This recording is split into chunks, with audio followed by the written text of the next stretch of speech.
As all of you know, November 8th was a monumental, well, not a, well, a landmark day. I'll talk about the rhetoric and also about what really happened.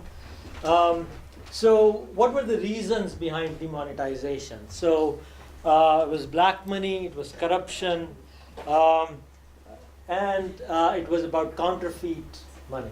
Those were the three key emphasis. And then later on in the discourse, there was the issue of digital or cashless economy. Came in much later. What happened with demonetization? So some of you who are from India already know this, or from South Asia.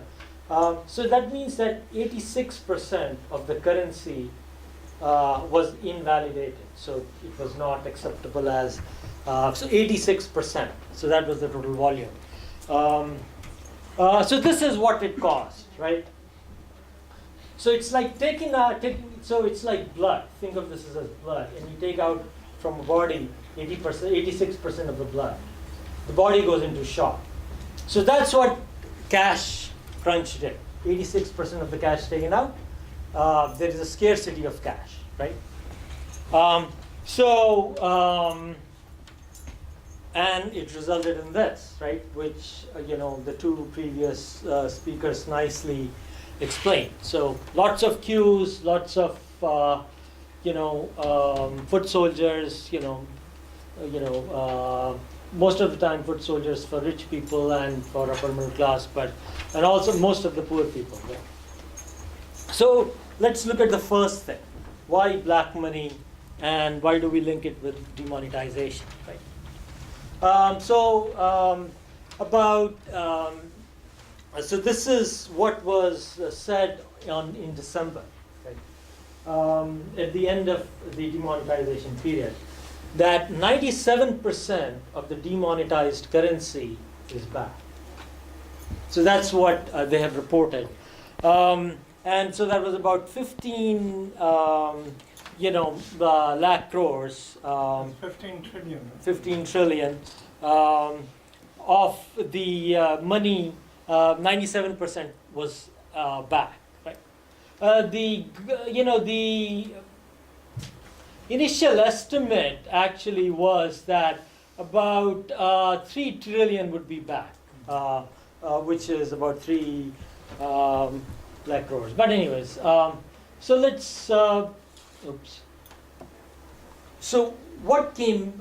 So what was the different ways that it could have come back? So you've heard some of the stories, and they're mostly accurate. I'll just talk about a few more. So there was this issue of benami accounts not in your name, right? There's also these Jan Dhan accounts, which is accounts automatically open for poor people, mostly poor people, or people who don't have accounts, which are lastly poor people. Money went into those accounts suddenly. They had zero balance, most of them, and suddenly there was a lot of money, right? And then there was the commission agents that folks were talking about. Give about 20-30% cut, and you can get the money in. There was also advance wage to workers. That was the other thing. You have a worker, give them 6 months worth of salary, etc., etc. Gold prices surged that night. Diamond merchants made hay. Right? Gold prices, by the way, this is reported, I'm not lying here, this is reported in the Wall Street Journal, etc. Suddenly there's a spike in gold prices. And obviously this was localized. The other thing that was happened, and which is sort of not individual stories, and which is what I'll focus on most of the time, is the issue of channel stuffing, which is what happens in a supply chain. And we don't have that much time, and I'm thankful to Rajesh that he's given me so much extra time. But in a supply chain, if you take out the retailers and wholesalers, if they give the money up the chain to the manufacturers, right, you can give that money and they can either electronically or otherwise give the product. There might not be actual exchange of product, but there's a sale, and the money moves up the chain, and the manufacturer pays the excise duty, and all the money is wiped. So that's something called channel stuffing.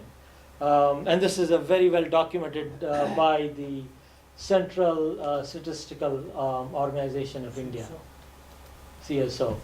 Okay, sorry.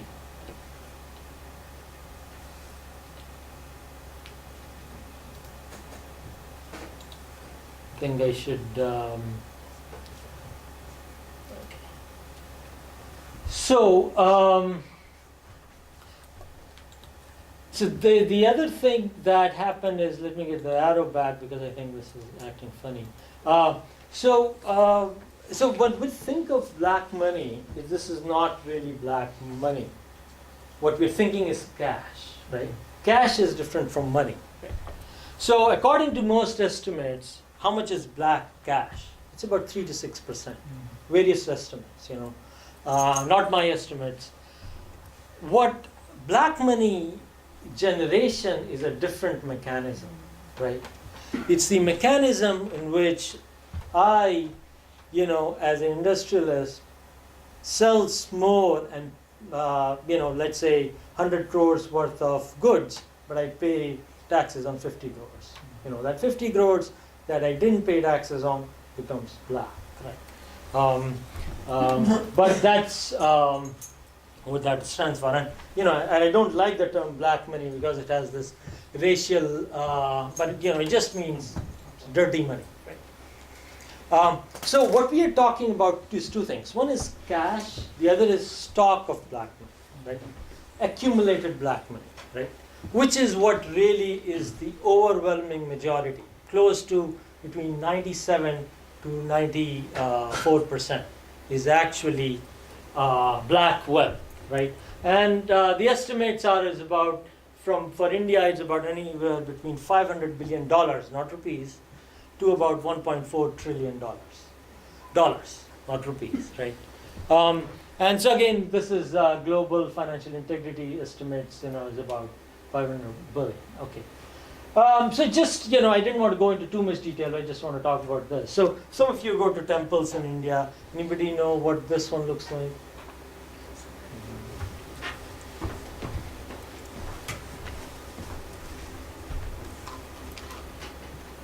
Anybody know? No? Any guesses? No? Nobody? But it looks like this from the inside. Right? So this is actually, I'm surprised that our Bangalore Vasis didn't say anything, but this is actually the wedding of one of the minister's daughter, Janardhan Reddy's daughters, right? So you see that. So there was about, during the period of demonetization, 500 crores was spent on this wedding. 500 crores, right? Was spent on this wedding. They had temples constructed, and this is all in a ground, constructed just for the wedding, and then everything was dismantled, right? So this is not cash, right? So I want to make that point. This is not cash, black cash or dirty cash is different from dirty wealth, right? So just to give a brief on this famous guy, Gali Janardhan Reddy, his master is the Sushma Swaraj, actually. So if you Google Sushma Swaraj and Gali Janardhan Reddy, you will see that because she fought the election from this district, and he gave the finance the whole thing, etc., etc. But anyways, so very well connected person, had openly flaunted his money, no penalty. He's still having fun, right? Where does most of the foreign direct investment in India comes from? Which country? Sorry. Anybody want to make a guess, please? England?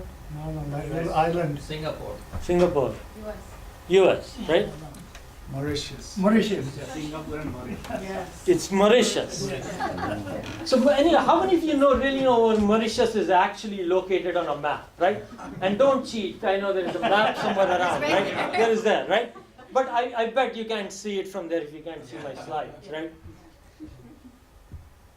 It's a dot. I mean, no disrespect to any Mauritians here, but it's a dot on the map, right? 38% of FDI comes from Mauritius in India. And that's not just chump change, right? So in 2012-13, $8 billion, not rupees, of money came into India through Mauritius. Now, why Mauritius? 6%, by the way, somebody said US, 6% of the FDI comes from the US. Just to put that in perspective, right? Why Mauritius? Well, because we have and I just want to make a point before I get to that. 3 days before demonetization, the Mauritius Route Treaty was